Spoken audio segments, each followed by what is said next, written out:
documents. The story of some quasi-romantic fleet of foot, Scarlet Pimpernel character in the form of Julian Assange darting in the cyber shadows. It's very appealing. I am very pleased to be amongst so many people I can respect. I don't think I have ever been... Assange is an ideal media figure. He's been portrayed as the Lone Ranger of the information age. Who to? Arnie. You are the only one which is sounding like a pure angel. Me? Yes. A pure angel? Yeah, it's just the hair. Praise and prizes have been poured over WikiLeaks. Time magazine has included Assange on a shortlist for the world's most influential man. You should remember Solzhenitsyn's words that in the right moment, one word of truth outweighs the world. But all is not quiet on the WikiLeaks front. Assange is aware that the Iraqi material that's shortly to be released will generate even more anger. In August, he travels to Sweden. He applies for a residence permit to obtain the protection of the world's most extensive freedom of the press law. Kväll, efter dagar av spekulationer så kan Rapport nu avslöja att Piratpartiet tar över ansvaret för säkerhet och drift av sajten Wikileaks dataservrar. Does this mean that Wikileaks is becoming even more Swedish? I hope so. To start with, everything goes well. Julian Assange is welcomed with open arms. He's invited to major political and trade union venues. And there are calls that he should be awarded the Nobel Peace Prize. Julian Assange gör en blixtvisit i Stockholm. Och när svenska medier får höra om besöket börjar telefonerna gå varma. Ingen vill missa mannen bakom sidan som gjort fler avslöjanden under sin 3-åriga livstid än vad många nyhetsredaktioner tillsammans lyckats med under årtionden. A couple of days later, the picture changes dramatically.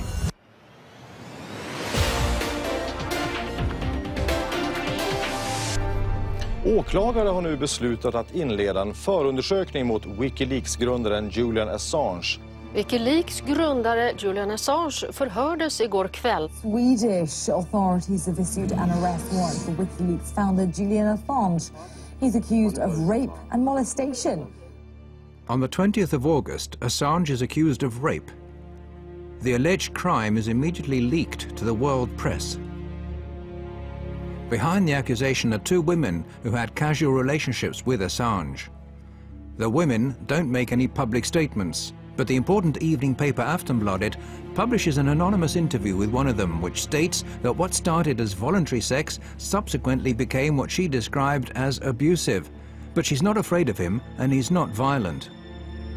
All right, Julian Assange, the WikiLeaks founder and the target of the rape allegations, joins me now on the line. Thank you so much for speaking to us, Mr. Assange. What do you think about this? Clearly it is a smear campaign of some kind. Well, I came to Sweden as a refugee publisher involved with a extraordinary publishing fight with the Pentagon where our people were being detained with an attempt to prosecute me for espionage. So I'm unhappy and disappointed with how the Swedish justice system has been abused.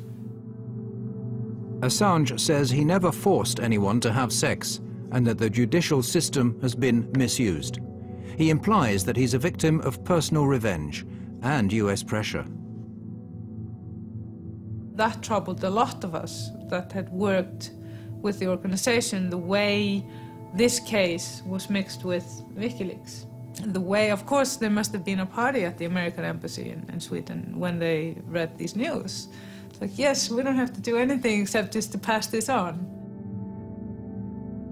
But whatever the truth is, a shadow has now been cast not only on his but also WikiLeaks' name. The rape allegations lead to a storm of protests from WikiLeaks. WikiLeaks has become the sensation because the 2 last big scoops, and the only scoops that have been actually played into the hands of the mainstream media, are sort of WikiLeaks versus the US or Julian Assange versus the Pentagon. This is not what WikiLeaks is about. It is a site that focuses on all sorts of leaks from all over the world. It has weakened the organization. That is my perception. Too much focused on one person, and one person is always much weaker than an organization. The difference of opinion began when Assange decided to put all of WikiLeaks' resources into the giant American disclosures, and it's now grown into a serious source of discontent regarding how the organization should be run. I think the wisest thing to do would have been to do this slowly, step by step, to grow the project. That did not happen. What happened was to pick out the biggest releases, to release these, to put all effort, all resources, everything we had into producing these releases. Other voices join in the criticism, some through anonymous media interviews, and now it's Assange's turn to look for leaks. This is an extract from a chat between Domscheit-Berg and Assange.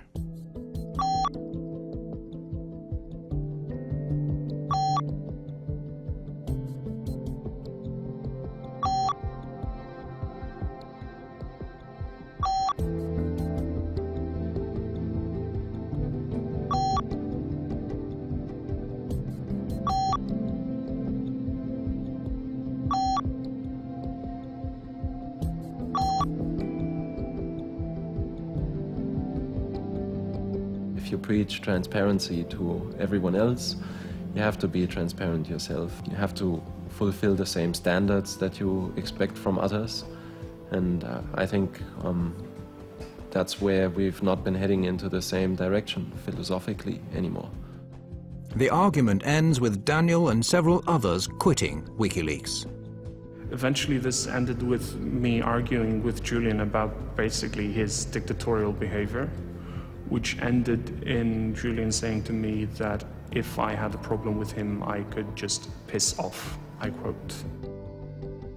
Those who quit the organization build up their own site on the quiet, OpenLeaks, to be run without an authoritarian editor and serve purely as an online distribution service, helping people deliver material anonymously to the media.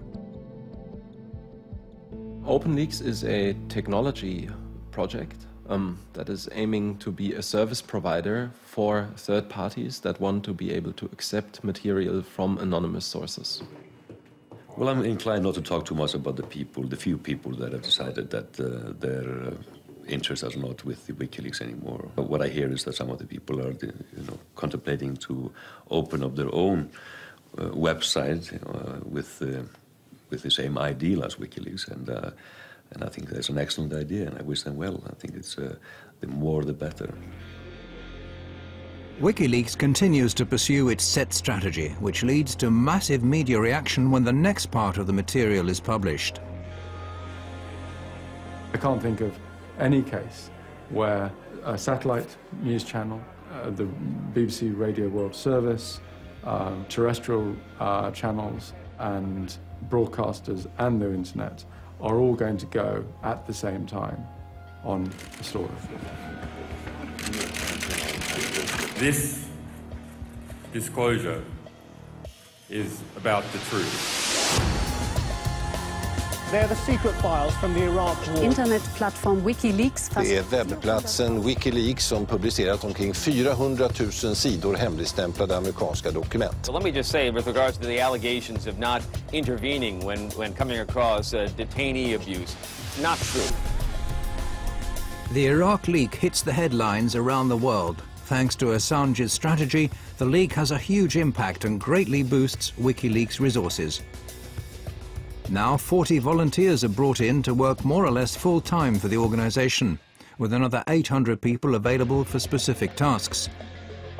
WikiLeaks are well into planning the release of future disclosures. But first, there's still the final part of the US material to be released. For this latest release, we have chosen a different methodology. We have tried to pull it out over time, rather than having it all go out in one hit. This time, however, the new material contains disclosures, the consequences of which are far harder to assess than previous releases. Nu är de ute, de första av tusentals handlingar med hemlig amerikansk diplomatpost. The United States strongly condemns the illegal disclosure of classified information. In a storm of criticism, WikiLeaks are accused of threatening world peace. Are they and their media partners sufficiently competent to gauge the consequences of releasing hundreds of thousands of diplomatic dispatches, covering everything from nuclear reactors in Iran to Saudi Arabian domestic policy? Or is it again a matter of the end justifying the means? For Christian Hrafnsson, things are much simpler than that.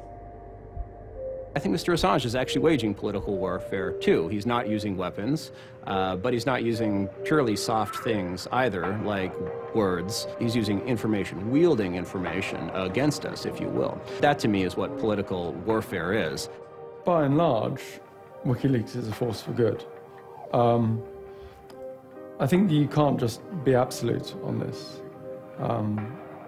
WikiLeaks is very, very powerful, and I think one has to be cautious of anything that's very, very powerful in life.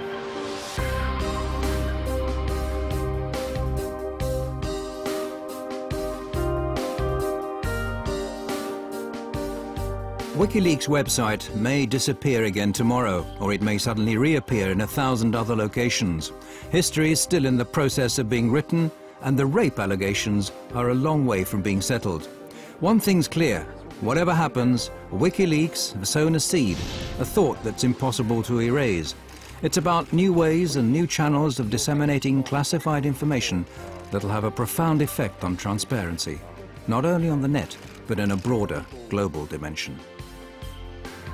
Well, what I really learned in the last 3 years is that a difference can be made bottom-up and not only top-down.